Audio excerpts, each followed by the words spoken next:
Mr. Hugus, you have one item. I do have one item, actually on the agenda that's wrong. It's the DEP Logan's Ferry Road meeting, not ECED. I handed out a memorandum to you, sort of give you an outline of what occurred. Mayor, do you want me to read this? I'm sorry, Mr. Hugus. I said, do you want me to read this memorandum? No, you don't. No, I would, yeah, let's please read this into the records. We've already, No, it's yours, Ron. we've already seen it.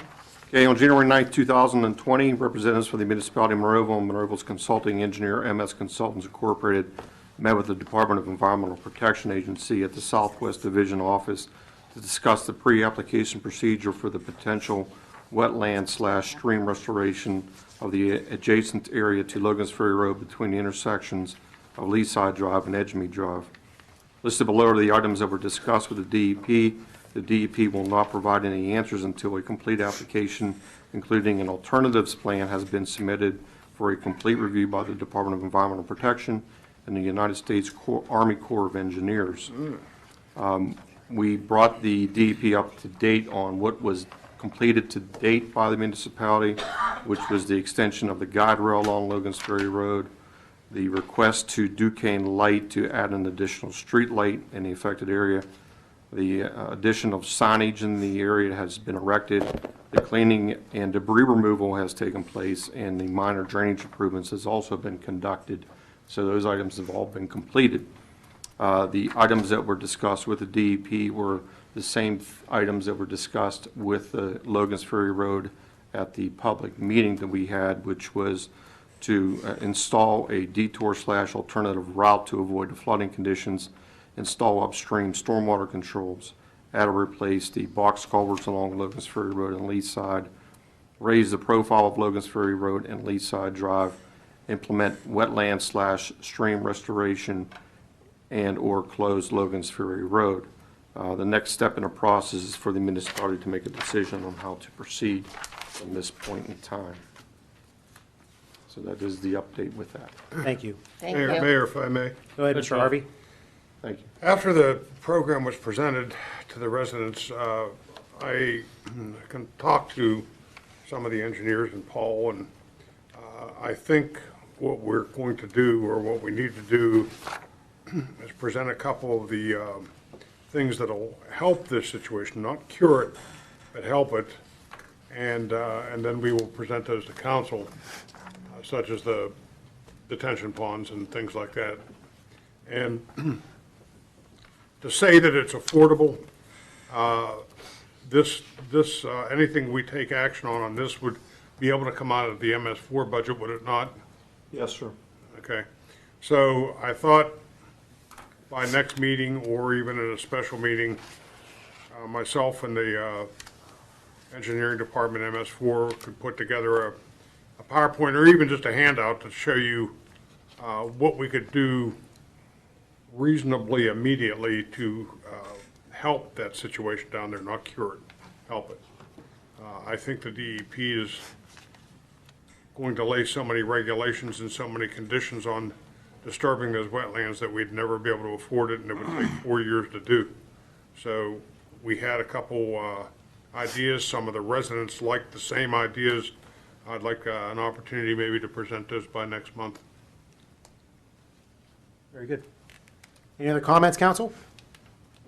Mr. Hugus, anything else this evening? Well, I don't necessarily know we could come up with all the options by next month, with all due respect. I just think that, concentrating on how to work upstream from the problem to try to contain the water so we don't have the issues at hand is the way to go. I think focusing on trying to dewater the wetland is really going to be a big hurdle to get over. Where I think if we concentrate upstream, that's the way to go. Well, I don't necessarily know that we could have all those options in place by next month. That's understandable.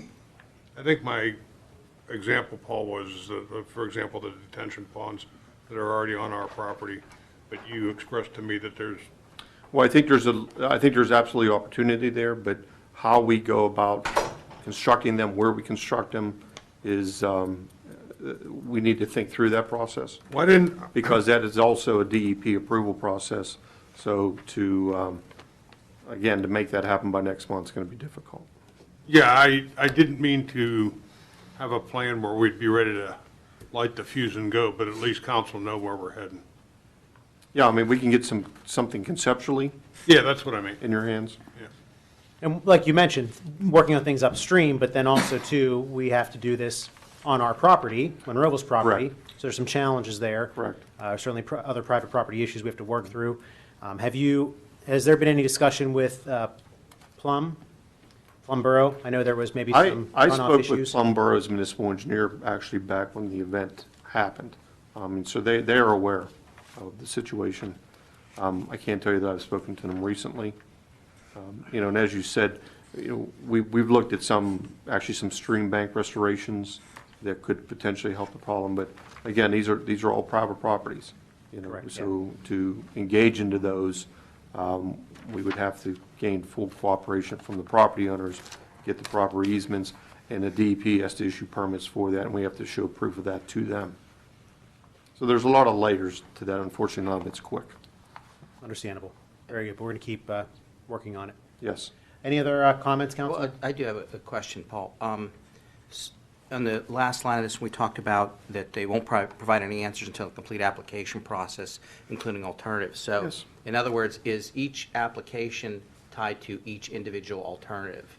No, You would be because, stuck doing multiple? well, no, you've got to ask for a permit. The main permit here would be to restore the wetland and/or natural drainage area.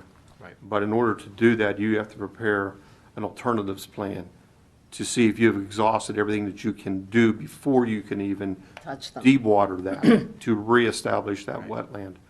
And there's a significant cost. They give you a cost of about $100,000 per acre Whoa. to reestablish wetlands. Whoa. But to even get there, to prepare the permit to submit to them, that permit to prepare it is a very long process, very expensive process. And for them to review it, because it's a joint permit with the DEP and the Army Corps of Engineers, you're looking at least a 1-year period for them to review it once it's submitted to them. So you're looking at a 2-year period before you even find out if you can do it or not. And even if you can do it, it's probably another year to actually do the work. So you're actually, before you see any tangible results, you're 3 years into this. Wow. Right, right. So and That's that- why I'm saying if we concentrate on the upstream part of this, Be you know, less. we could see some progress. Right, right. So even in that application process would then include all of the alternatives that you see in front of you, so it'd be That's correct. Yes. reviewed in totality. That's correct. Okay. Thanks. That's a I long just didn't know. process. Anything else, Mr. Hugus?